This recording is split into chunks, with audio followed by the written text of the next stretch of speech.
Gangguan bipolar atau perubahan emosional secara drastis menjadi sangat bahagia atau sedih merupakan gangguan mental yang dapat disebabkan oleh faktor biologis, genetika, dan psikososial. Kondisi ini dapat ditangani hingga tuntas asalkan pasien patuh dalam menjalankan proses terapi dengan psikiater agar pengobatannya sesuai dengan apa yang diharapkan. Berikut laporan koresponden kesehatan CNN Indonesia, Arman Helmi selengkapnya.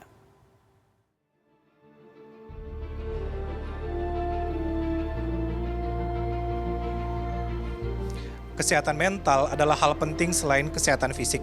Bila terjadi gangguan pada kesehatan mental, akibatnya cukup fatal, bukan hanya menurunkan produktivitas, bahkan bisa mengancam nyawa. Dari sekian banyak gangguan kesehatan mental, salah satunya adalah bipolar disorder. Sederet nama selebritas Indonesia ternyata mengidap gangguan bipolar, diantaranya Marsyanda, Awkarin, Rachel Fenya, dan Medina Zain. Psikiater dari Rumah Sakit Profesor Surojo Magelang, Jawa Tengah, Santi Yuliani mengatakan, gangguan bipolar merupakan gangguan keadaan emosional yang sifatnya sementara, bisa terjadi beberapa menit hingga beberapa minggu. Kondisi ini dapat dipengaruhi oleh rangsangan dari eksternal. Ketika si penderita merasa sedih, maka dia akan merespon secara negatif, begitu juga sebaliknya. Bipolar bukan hanya persoalan emosional yang sering berubah-ubah, tapi sudah menjadi gangguan mental yang ditandai perubahan drastis yang tiba-tiba bisa merasa sangat bahagia dan kemudian berubah menjadi sangat sedih. Jadi untuk bipolar sendiri harus ada mood yang ekstrim. Meskipun di tipe-tipe bipolar nanti ada kutubnya dia yang tidak sampai ekstrim ya. Akan tetapi untuk bisa disebut sebagai bipolar, salah satunya ini harus mencapai kutub yang ekstrim. Jadi apakah bipolar ini merupakan gangguan mental? Betul, karena kita ketahui bahwa gangguan mental ini kan bisa menghinggapi area mood atau afektif atau suasana perasaan, tapi juga pola berpikir atau isi pikiran dan juga perilaku dan sikap. Jadi mempengaruhi di semua area ini. Ada 3 aspek yang harus diperhatikan untuk mengetahui penyebab gangguan bipolar, yaitu aspek yang pertama biologis, faktor genetik, dan juga psikososial. Dari sisi biologis atau anatomi otak, ada beberapa neurotransmitter yang terlibat di dalamnya, seperti serotonin, dopamin, dan norepinefrin yang dapat mempengaruhi gangguan mood atau perubahan emosional. Kemudian juga hormon dapat mempengaruhi gangguan mood, seperti misalnya orang dengan penyakit tiroid, dan juga gangguan elektrolit seperti natrium dan kalsium juga bisa mempengaruhi gangguan emosional pada seseorang.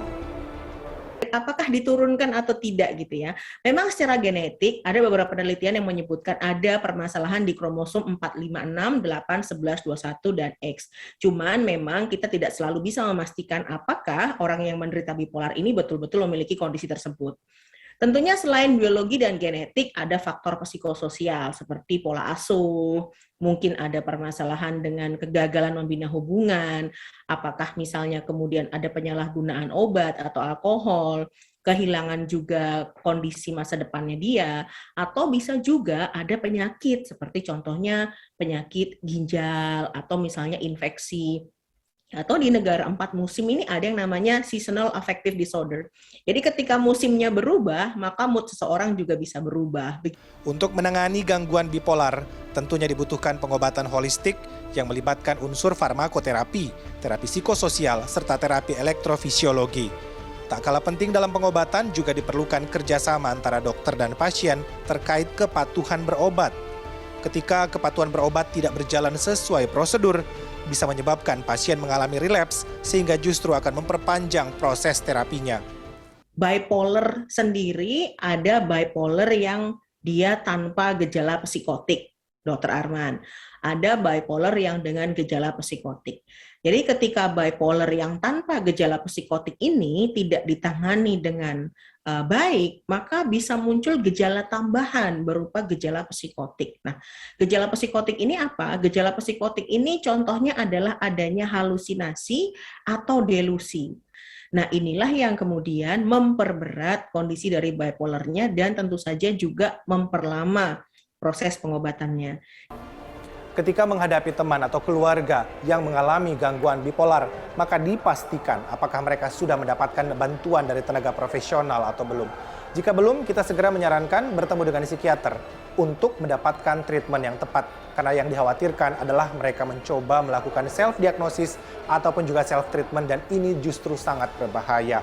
Nah, untuk mereka dengan gangguan bipolar, harus membuat mood charts untuk mengetahui dan mengenali kapan mereka berada pada kondisi sangat berbahagia atau episode manik dan kapan mereka berada pada episode depresi, begitu juga sebaliknya. Dan setelah itu hindari faktor pemicunya. Selebihnya konsultasikan lebih lanjut kepada psikiater. Arman Helmi, Galuh Prestisa, Jakarta.